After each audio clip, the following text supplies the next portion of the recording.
नमस्कार बच्चों, आपके लिए एक और वीडियो लेसन तैयार है।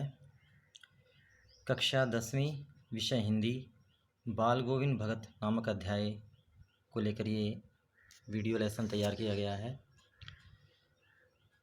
इस पाठ को पढ़ने के बाद, इस वीडियो को देखने के बाद जो आपके अपेक्षित अधिगम लक्ष्य होंगे, यानी जिन कौशलों का आपके अंदर विकास होगा, उनमें है श्रवण वाचन आदि कौशलों का विकास।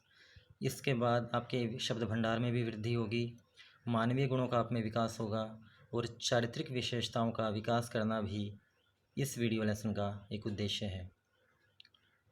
बाल गोविंद भगत ये एक रेखाचित्र है। रेखाचित्र साहित्य की विविध विधाओं में से एक है। बाल गोविंद भगत एक रेखाचित्र है जिसके रचनाकार हैं रामवृक्ष बेनीपुरी। रामवृक्ष बेनीपुरी का नाम हिंदी के निबंधकारों में बड़े सम्मान के साथ लिया जाता है। इन्होंने विविध विधाओं में रचनाएं लिखी हैं, जैसे निबंध, यात्रा वृत्तांत, संस्मरण, उपन्यास और रेखाचित्र। इन्हीं के द्वारा रचित एक रेखाचित्र है बाल गोविंद भगत। इस रचना के मुख्य पात्र हैं बाल गोविंद भगत। बाल गोविंद भगत मंझोले कद के गोरे चिट्टे आदमी थे। चेहरे पर चमकती सफ़ेद दाढ़ी थी। कपड़े बहुत कम पहनते थे। सर्दी में एक काली कंबली पहने रहते थे। माथे पर रामानंदी चंदन का टीका लगाते थे। वे सन्यासी होते हुए भी गृहस्थ थे। खेती बाड़ी करते हुए भी वे साधु थे। वे कबीर को साहब मानते थे, कबीर को मानने वाले थे। बाल गोविंद भगत की चारित्रिक विशेषताओं पर एक नज़र डालते हैं। गृहस्थ होते हुए भी उनका आचरण साधुओं जैसा था। उन्होंने अपना जीवन कबीर को समर्पित किया हुआ था। वे स्वयं को भगवान का सेवक मानते थे। अपनी कमाई पर पहला हक वे भगवान का मानते थे। अपनी फसल पैदा होने पर वे उस फसल को मठ में ले जाते और वहाँ से जो प्रसाद रूप में वापस मिलता, उसी से अपना गुजारा करते थे। वह किसी से झूठ नहीं बोलते थे, किसी की कोई चीज़ नहीं लेते थे। एक साधु के सभी गुण उनमें थे।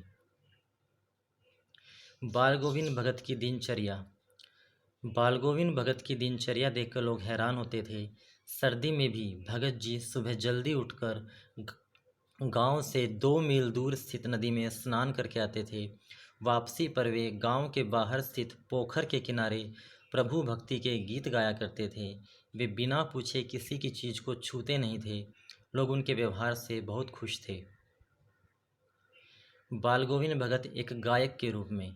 बाल गोविंद भगत प्रभु भक्ति के गीत गाया करते थे। उनका स्वर बहुत मधुर था। उनके गीत सुनकर गांव के लोग मंत्रमुग्ध हो जाते थे।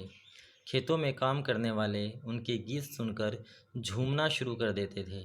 उनके संगीत में जादुई प्रभाव था। बाल गोविंद भगत का परिवार। बाल गोविंद भगत के परिवार में उनका एक बेटा और उनकी पुत्रवधू थी। उनके पुत्र की मृत्यु होने पर भगत जी ने पुत्र की मृत्यु का शोक न मनाकर उस घटना को एक उत्सव के रूप में मनाया। उनका मानना था कि मृत्यु तो आत्मा और परमात्मा के मिलन का अवसर है।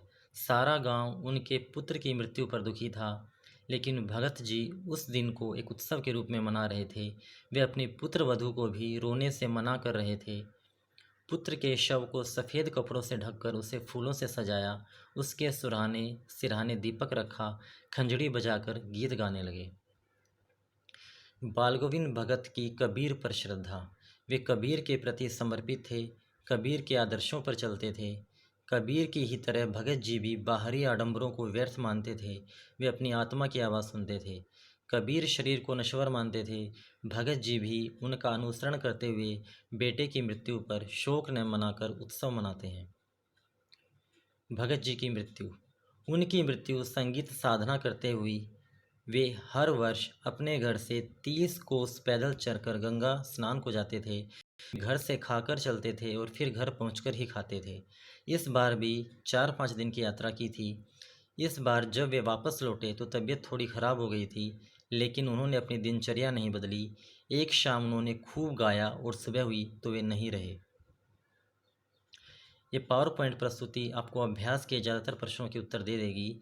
यानी इस वीडियो लेसन को, इस पावर पॉइंट प्रस्तुति को देखने के बाद अभ्यास के जो प्रश्न हैं उनके ज़्यादातर उत्तर आपको मिल जाएंगे। इस प्रस्तुति को ध्यानपूर्वक देखने के लिए आपका धन्यवाद।